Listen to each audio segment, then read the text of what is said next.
Friends, ఈ రోజు నేను రాట్నాలమ్మ తల్లి దేవస్థానం దగ్గరికి అయితే వెళ్తున్నాను అనమాట. ఇప్పుడు మా ఊరు నుంచి సుమారుగా ఒక 7 కిలోమీటర్లు అయితే ఈ రాట్నాలమ్మ తల్లి దేవస్థానం అయితే ఉన్నది. ఇప్పుడైతే నేను మొండూరు దగ్గర అయితే ఉన్నాను అనమాట. ఇప్పుడైతే ఇక్కడ నుంచి అయితే ఎలా వెళ్ళాలి, రూట్ మ్యాప్ మొత్తం కూడా చూపించడం అయితే జరుగుతుంది. మనం చూస్తున్నది మొండూరు వంతెన అండి. ఇది పోలవరం కాలువ అనమాట. ఇక్కడ నుంచి మనం అయితే రాటాలమ్మ తల్లి దేవస్థానానికి ఎట్లా వెళ్ళాలన్నది మొత్తం కూడా క్లియర్ గా అయితే చూపించడం అయితే జరిగింది. ఇక్కలపూడి నుంచి వస్తున్నాను కాబట్టి ఇప్పుడైతే మొండూరు అయితే రావడం అయితే జరిగిందండి. మొండూరు నుంచి మనకి ఇక్కడ నుంచి సుమారుగా ఒక 8 కిలోమీటర్లు అయితే పెదవేగి ఉన్నది. పెదవేగి నుంచి ఒక 4-5 కిలోమీటర్లు అయితే మనకి రాట్నాలమ్మ తల్లి దేవస్థానం అయితే ఉన్నది అనమాట. విలేజ్ లో అయితే ఇక్కడ వచ్చేటప్పటికి రుక్మిణి సత్యభామ శ్రీ శ్రీ మధ్యవేణుగోపాల స్వామివారి గుడి అయితే ఉన్నదండి. మనం చూస్తున్నాం శ్రీ త్రిపురేశ్వర స్వామివారి దేవస్థానం అండి. ఇది చాలా ప్రసిద్ధి చెందిన దేవాలయం. ఇది కూడా కొన్ని రోజులు అయితే వీడియో అయితే తీయడం అయితే జరుగుతుంది. కంపల్సరీ చూడాల్సిందిగా కూర్చున్నాం. అలాగే మన ఛానల్ సబ్స్క్రైబ్ చేయండి, లైక్ చేయండి, షేర్ చేయండి, కామెంట్ చేయండి. లాస్ట్ లో వచ్చేటప్పటికి ఇలా సాయిబాబా గుడి అయితే ఉంటది అనమాట. ఇక్కడ నుంచి అయితే మనం స్ట్రైట్ గానే వెళ్ళాలి. మనం మొండూరు దాటిన తర్వాత అయితే ఇలా అయితే చెరువు అయితే ఉండడం అయితే జరుగుతుందండి. ఇక్కడ నుంచి అయితే మనం ఇంకా స్ట్రైట్ గా అయితే వెళ్ళాలి. మొండూరు అయితే ఇప్పుడు ప్రజెంట్ అయితే దాటామని. ఇప్పుడు చుట్టుపక్కల ప్రాంతాల్లో డాబా పేరు చెప్తే కామత్ అండి. చాలా ఫేమస్ డాబా అనమాట. ఇది మామూలుగా అయితే నైట్ పూట అయితే చాలా రష్ అయితే ఉండడం అయితే జరుగుతుంది. ఇక్కడ లాలీపాప్లు కూడా చాలా బాగా ఉంటాయి అనమాట. ఇది కూడా ప్రతి ఒక్కరు కూడా గమనించారు. తర్వాత శ్రీ కనకదుర్గమ్మ దేవాలయం వస్తుంది అనమాట. జోగనపల్లి అనమాట. ఇక్కడ అయితే మనకు చాలా ఫేమస్ అనమాట అండి. ఈ దేవత కూడా మనం అయితే ఇది కూడా ఒకప్పుడు మనం వీడియో అయితే తీయడం అయితే జరుగుతుంది. ఇప్పుడైతే మనం జోగనపాలెం ఒంటి దగ్గర అయితే ఉన్నాం అనమాట. ఇంకా కొంచెం ముందుకైతే వెళ్ళాలి. తర్వాత మనకి ఇక్కడ వచ్చేటప్పటికి వెంకటేశ్వర స్వామి దేవాలయం అయితే ఉన్నదన్నమాట. ఒకసారి అయితే మనం అయితే చూడొచ్చు. ఇది శ్రీ వెంకటేశ్వర స్వామి వారి దేవాలయం అనమాట. దేవాలయం నుంచి మనం అయితే ఇంకా కొంచెం ముందుకైతే వెళ్ళాలి. ఈ దారిలో అయితే మనకి ఇది ఏలూరు టు జంగారెడ్డిగూడెం రోడ్ అండి. ఇది కంపల్సరీ మీరు అయితే గుర్తుపెట్టుకోవాలి. ఏలూరు నుంచి వచ్చేవాళ్ళు అయితే కొంచెం నేనైతే రూట్ చెప్తాను, అక్కడ వరకే రావాలి. గోపనపాలెం నుంచి డైరెక్ట్ గా వెళ్ళొచ్చు, లేదా చంద్రపూడి రోడ్. ప్రజెంట్ అయితే మనం 7వ మైల్ దగ్గర అయితే ఉన్నామండి. 7వ మైల్ కానించి మనం లెఫ్ట్ సైడ్ రైట్ సైడ్ అయితే తీసుకోవాలన్నమాట. ఏలూరు నుంచి వచ్చేటప్పుడు అయితే గోపనపాలెం నుంచి పెదవేగి వచ్చి పెదవేగి నుంచి అయితే వెళ్ళొచ్చు. ఇప్పుడైతే మనం అయితే రైట్ అయితే తీసుకోవాలి. ఇక్కడ నుంచి అయితే మనం అయితే ఈ వెళ్ళే దారిలో అయితే మనకి సాయిబాబా గుడి అయితే రావడం అయితే జరుగుతుంది. ఆ సాయిబాబా గుడి అయితే మనం అయితే చూపించడం అయితే జరుగుతుంది. అయితే స్ట్రైట్ వెళ్ళాలండి. రైట్ సైడ్ అయితే రోడ్ అయితే వస్తుంది. ఆ రోడ్ అయితే తీసుకోవద్దు, మనం స్ట్రైట్ గా అయితే వెళ్ళాలన్నమాట. మనం ఇదైతే ప్రతి ఒక్కరు కూడా గమనించాలన్నమాట. మనం మళ్ళీ ఏమన్నా దారి మిస్ అయితే మళ్ళీ వేరే ఊరు అయితే వెళ్ళడం అయితే జరుగుతుంది. కాలువ వంతెన కాడ దాటిన పోలవరం కాలువ అయితే మనం మళ్ళీ సేమ్ యాస్టేజ్ అయితే దాటడం అయితే జరుగుతుంది అనమాట. ఇదిగోండి ఒకసారి అయితే మనం అయితే చూడొచ్చు. ఈ కాలువ దాటిన తర్వాత మనకైతే ఇదే స్ట్రైట్ గా పెదవేగి అయితే వెళ్ళడం అయితే జరుగుతుంది. పెదవేగి వెళ్ళిన కాడి నుంచి మనం శ్రీ రాట్నాలమ్మ తల్లి దేవస్థానం దగ్గరికి అయితే వెళ్ళడం అయితే జరుగుతుంది అనమాట. అది కూడా ప్రతి ఒక్కరు గమనించండి. అయితే లక్ష్మీపురం అనమాట. లక్ష్మీపురం మీదుగా పెదవేగి అయితే వెళ్తున్నాం అనమాట. పెదవేగి నుంచి అయితే మళ్ళీ రాట్నాలమ్మ తల్లి దేవస్థానం దగ్గరికి రాట్నాలగుంట అయితే వెళ్ళడం అయితే చూపించేది పామాయిల్ ఫ్యాక్టరీ అండి. ఒకప్పుడు ఇది విమానాశ్రయం అనమాట. ఇప్పుడైతే పామాయిల్ ఫ్యాక్టరీ అయితే చేయడం అయితే జరిగింది. ఈ మొత్తం కూడా పామాయిల్ ఫ్యాక్టరీ అనమాట. మనకి ఇక్కడ దగ్గరలోనే వచ్చేటప్పటికి సాయిబాబా గుడి కూడా ఉన్నదండి. అది కూడా మనం అయితే ఇప్పుడైతే చూపించడం అయితే జరుగుతుంది. పూర్తిగా అయితే మనం ఇదే రోడ్ అయితే అంతా కూడా చాలా ఎక్సలెంట్ గా ఉంటుంది అనమాట. ఆ రోడ్డు కాడి నుంచి మనకి రాట్నాలగుంట వెళ్ళేదాకా కూడా రోడ్లు అయితే చాలా బాగుంటాయండి. అది అయితే గమనించవచ్చు. భారతీయ ఆయిల్ ఫామ్ పరిశోధన సంస్థ అంటారు దీన్ని. పామాయిల్ చెట్ల పరిశోధన కేంద్రం అండి. ఇప్పుడు మామూలుగా పామాయిల్ చెట్లు ఎన్ని గెలలు కాస్తాయి ఏంటనేది, దాన్ని ఎలా వాడాలి మొత్తం కూడా ఇక్కడైతే పరిశోధన అయితే చేయడం అయితే జరుగుతుంది అనమాట. చిన్న మొక్క నుంచి పెద్ద మొక్క వరకు కూడా. దానికి ఆపోజిట్ లో సాయిబాబా మందిరం అయితే ఉండడం అయితే జరిగింది అనమాట. అయితే కొంచెం లేట్ అయిపోతుంది కాబట్టి ఆ రాట్నాలగుంట వెళ్ళేసి వచ్చే టైంలో ఏమైనా టైం ఉన్నట్టయితే ఈ సాయిబాబా టెంపుల్ గురించి పూర్తిగా అయితే తీయడం అయితే జరుగుతుంది. అది కూడా ప్రతి ఒక్కరు గమనించాలి. మనం వెళ్ళే రోడ్లో అయితే ఈ లక్ష్మీపురంలో అయితే ఈ సాయిబాబా టెంపుల్ అయితే ఉన్నదనమాట. అది ప్రతి ఒక్కరు కూడా గమనించండి. టెంపుల్ వచ్చేటప్పటికి స్తూపం అయితే చూడండి ఎలా ఉన్నది. ఈ మొత్తం కూడా ఒక రోజు అయితే వీడియో అయితే తీయడం అయితే జరుగుతుంది. ఇప్పుడైతే మనం రాట్నాలగుంట అయితే వెళ్ళిపోదాం.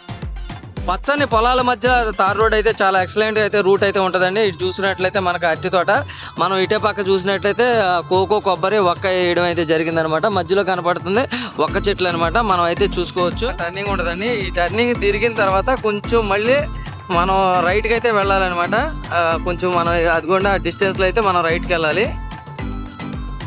మనం ఇక్కడ నుంచి అయితే రైట్కి వెళ్ళాలన్నమాట. ఒకసారి అయితే మనం చూసుకోవచ్చు. ఇక్కడ నుంచి మనం స్ట్రైట్ గా అయితే పెదవేగి అయితే వెళ్ళిపోతుంది అనమాట. పెదవేగి నుంచి రాట్నాలగుంటకి అక్కడ నుంచి ఒక 3 కిలోమీటర్ దూరంలో అయితే రాట్నాలగుంట అయితే ఉండడం అయితే జరిగింది. ఇక్కడ నుంచి లెఫ్ట్కి వెళ్ళినట్లయితే దెబ్బగూడెం వెళ్ళొద్దండి. మనం అయితే స్ట్రైట్ గా వెళ్ళాలి. ఇప్పుడు అదిగోండి బడ్డీ కొట్టు ఉంది కదండి, బడ్డీ కొట్టు నుంచి డైరెక్ట్ గా వెళ్ళాలి.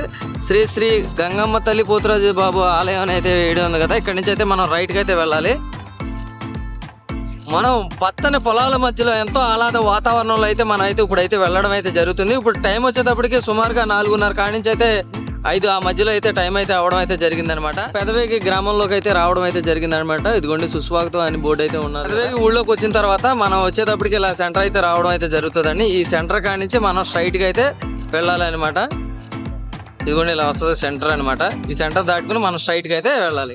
లెఫ్ట్ సైడ్ వెళ్ళినా రైట్ సైడ్ వెళ్ళినా కంపల్సరీ అయితే మనం అయితే రాట్నాలగుంట అయితే వెళ్ళడం అయితే జరుగుతుంది. కాకపోతే ఏంటంటే మనకి ది బెస్ట్ రూట్ అయితే ఇదండి. నుంచి సుమారుగా 3 కిలోమీటర్లు అయితే శ్రీ రాట్నాలమ్మ తల్లి దేవస్థానం అయితే ఉన్నదండి. మనం అయితే ఇప్పుడు కొత్తగా నిర్మించిన రామాలయం అనమాట. మీరు చూస్తున్నది పచ్చటి తోట అనమాట. ఒకసారి అయితే మనం చూడొచ్చు, గెలలు కూడా చూడొచ్చు అనమాట.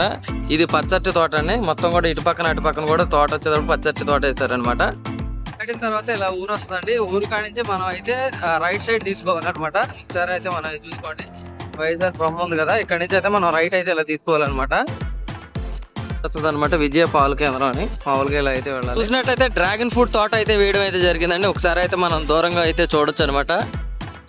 కూరగాయల తోటలతో అయితే వేయడం అయితే జరిగిందండి. ఒకసారి అయితే మనం అయితే చూడొచ్చు అనమాట. బెండ కాకరకాయ అయితే వేయడం అయితే జరిగింది ఇక్కడ. అదే విధంగా ఇక్కడ ఈ దగ్గరలో మొత్తం కూడా కూరగాయల తోటలు అయితే పండించడం అయితే లెఫ్ట్ సైడ్ అయితే వెళ్ళొచ్చు అనమాట. ఇప్పుడు ఈ రోడ్డు వచ్చేటప్పటికి మన పెదవేగి రైట్ సైడ్ తీసుకున్నట్టయితే ఈ రోడ్డు అయితే రావడం అయితే జరుగుతుంది అనమాట. ఇంకా కొంచెం ఒక 1 కిలోమీటర్లు అయితే మనకి రాట్నాలమ్మ తల్లి దేవస్థానం అయితే ఉంది. ఇప్పుడు ప్రజెంట్ అయితే మనం రాట్నాలగుంట గ్రామంలో అయితే ఉన్నాం అనమాట.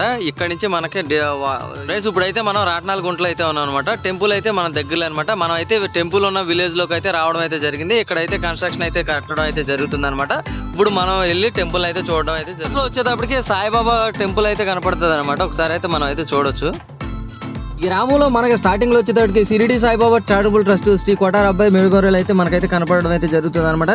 కంపల్సరీ సాయిబాబా దర్శనం అయితే చేసుకోవాల్సిందిగా కోరుచున్నాం. ఎంట్రన్స్ లో వచ్చేటప్పటికి శ్రీ విఘ్నేశ్వర స్వామి వారు అయితే ఉండడం అయితే జరిగింది అనమాట.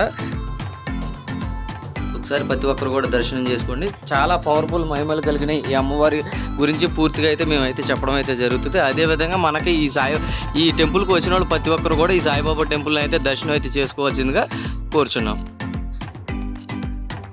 అసలు అయితే అయ్యప్ప స్వామి వారి టెంపుల్ అయితే ఇక్కడ ఉండడం అయితే జరిగింది. తర్వాత మనం ఇటు పక్కన చూసుకున్నట్లయితే సుబ్రహ్మణ్యేశ్వర స్వామి వారి విగ్రహం అయితే ఉండడం అయితే జరిగింది అనమాట. ఆ మధ్యలో వచ్చేటప్పటికి మనకి సాయిబాబా వారి విగ్రహం అయితే ఉన్నది. ఒకసారి అయితే చూద్దాం. సద్గురు సాయినాథ్ మహారాజ్కి జై.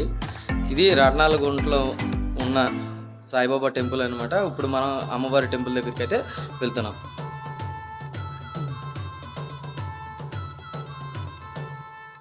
అదిగోండి మనకి కనిపిస్తున్న దేవాలయమే శ్రీ రాట్నాలమ్మ తల్లి దేవస్థానం అనమాట. ఫ్రెండ్స్ ఇప్పుడైతే మనం అయితే రాట్నాలమ్మ తల్లి దేవస్థానం దగ్గరికి అయితే రావడం అయితే జరిగింది. ఇప్పుడైతే మనం దగ్గర దేవస్థానంలో అయితే ఉన్నాం అనమాట. ఒకసారి అయితే ఎంట్రన్స్ చూసుకోండి, కొత్తగా నిర్మించారనమాట. మొత్తం కూడా చాలా డెకరేటివ్గా అయితే మనకైతే ఈ దేవాలయం అయితే ఏర్పాటు అయితే చేయడం అయితే జరిగింది. కోరిన కోరికలు తీర్చే కల్పవల్లి శ్రీ రాట్నాలమ్మ అమ్మవారి దివ్యక్షేత్రం.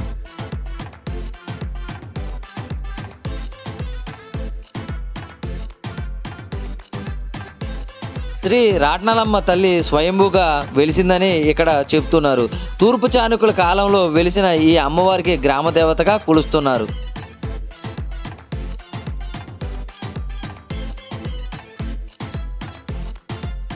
ఈ ఆలయానికి విశిష్ట ప్రత్యేకత ఉంటుంది. ఈ ఆలయం చుట్టుపక్కల ఉన్న ప్రతి రైతులు కూడా పండించిన మొదటి పంటలో అమ్మవారికి సమర్పించుకుంటూ ఉంటారు. ఇప్పుడు మనం చూస్తున్న ఆలయం ఎంతో అంగరంగ వైభవంగా కొత్తగా అయితే నిర్మించడం అయితే జరిగినది. ఈ ఆలయం చాలా చక్కగా అయితే నిర్మించడం అయితే జరిగింది. అదేవిధంగా మనకి ఇంకా కొన్ని వర్క్స్ అయితే ఇంకా ఉన్నాయండి. అవి కూడా పూర్తి అయినాక ఈ ఆలయం ఇంకా ఎంతో అద్భుతంగా ఉండడం అయితే జరుగుతుంది.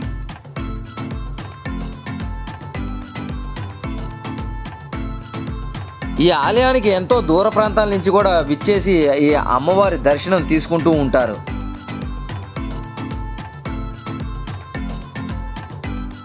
ఈ ఆలయానికి ఆదివారం పూట ఎంతో మంది ఇక్కడికి విచ్చేసి ఈ అమ్మవారికి మొక్కులు చెల్లించుకుంటూ ఉంటారు.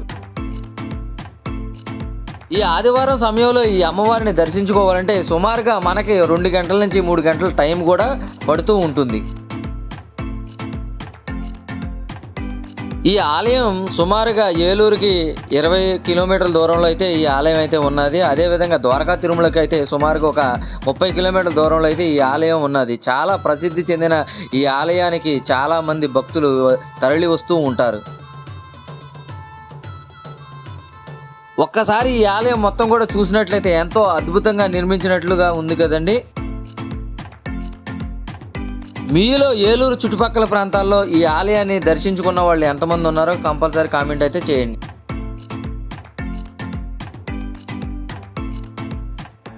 ఈ ఆలయం కొంచెం లోపల ఉండడం వల్ల మనకి చుట్టుపక్కల ప్రాంతాల నుంచి వచ్చేవాళ్ళు అందరూ కూడా ఓన్ వెహికల్స్ అయితే తీసుకుని రావడం అయితే జరుగుతుందండి. అదేవిధంగా దూర ప్రాంతాల నుంచి వచ్చేవాళ్ళు కూడా కంపల్సరీ మనకి ఓన్ వెహికల్ అయితే వేసుకుని రావాల్సిందిగా కోరుచున్నాం. దీనికి ట్రావెలింగ్ అయితే బస్సు అయితే పెదవేగి వచ్చి పెదవేగి నుంచి ఆటో కట్టించుకుని శ్రీ రాట్నాలమ్మ తల్లి దేవస్థానంకి అయితే వెళ్లాల్సిందిగా కోరుచున్నాం. చాలా ప్రసిద్ధి చెందిన అమ్మవారి దేవాలయంలో ఈ రాట్నాలగుంట కూడా ఒకటిగా చెప్తూ ఉంటారు. అమ్మవారికి వాహనమైనటువంటి సింహం మనకి అమ్మవారికి ఎదురుగుండా అయితే కనిపిస్తూ ఉంటుంది. కంపల్సరీ అమ్మవారి దర్శనం చేసుకున్న తర్వాత మనం ఇక్కడికి వచ్చి దర్శనం అయితే చేసుకోవాల్సిందిగా కోరుచున్నాం. టెంపుల్ ఆవరణలో ధ్వజస్తంభం దగ్గర మనకి అమ్మవారి పాదాలు అయితే ఉంటాయండి. కంపల్సరీ అమ్మవారి పాదాలు తాకిన తర్వాత మనం దేవాలయంలోకి వెళ్లాల్సిందిగా కోరుచున్నాం. పచ్చని పొలాల మధ్యలో ఎంతో ఆహ్లాద వాతావరణంలో ఈ దేవాలయం ఉండడం మనకెంతో గర్వకారణం. మనకి ఈ టెంపుల్ ముందు ఎంట్రన్స్ లో అయితే విఘ్నేశ్వర స్వామి వారు అయితే మనకైతే దర్శనం ఇస్తారనమాట. కంపల్సరీ విఘ్నేశ్వర స్వామి వారి దర్శనం చేసుకుని ఆ తర్వాత అమ్మవారి దర్శనం అయితే చేసుకోవాలి. ఇక్కడైతే మనకి ముడుపులు అయితే కట్టడం అయితే జరుగుతుంది అనమాట. వాళ్ళ కోరికల మేరకు ఈ సుబ్రహ్మణ్యేశ్వర స్వామి వారికి ఈ ముడుపులు అయితే కట్టడం అయితే జరుగుతుంది. అదేవిధంగా ఇక్కడ ముడుపులు కట్టిన వాళ్ళకి కోరికలు కూడా తీరాయని చాలా మంది చెప్పడం అయితే జరుగుతుంది అనమాట. కంపల్సరీ మీరు కూడా ఇక్కడికి వెళ్ళినప్పుడు కంపల్సరీ ఈ ముడుపు కట్టాల్సిందిగా నేనైతే కోరుకోవడం అయితే జరుగుతుంది. ఈ అమ్మవారి అనుగ్రహం వల్ల మీ కోరికలు తీరాలని నేను మనస్ఫూర్తిగా అయితే కోరుకోవడం అయితే జరుగుతుంది. ఇంత ప్రసిద్ధి చెందిన ఈ దేవాలయానికి ప్రతి ఒక్కరు కూడా విచ్చేసి ఆ అమ్మవారి దర్శనం చేసుకోవాలని నేనైతే మనస్ఫూర్తిగా అయితే కోరుకోవడం అయితే జరుగుతుంది. ఈ ఆలయ ప్రాంగణం బయట ఎక్కువ ఖాళీ ప్లేస్ అయితే ఉండడం అయితే జరుగుతుంది. ఇక్కడ వాహన పూజ అయితే జరపడం అయితే జరుగుతూ ఉంటుంది అనమాట. కొత్త వాహనాలు మొత్తం కూడా ఇక్కడైతే పూజలు అయితే చేయించుకోవడం అయితే జరుగుతుంది. అదేవిధంగా అమ్మవారి మొక్కులు అయితే చెల్లించుకుంటూ ఉంటారు. ఇక్కడైతే కోనేరు అయితే ఉన్నదనమాట. ఈ కోనేరులో కలువ పూలు చాలా అందంగా ఉంటాయి. ఇలాంటి వీడియోల కోసం మా ఛానల్ సబ్స్క్రైబ్ చేసి లైక్ చేయండి, షేర్ చేయండి, కామెంట్ చేయండి.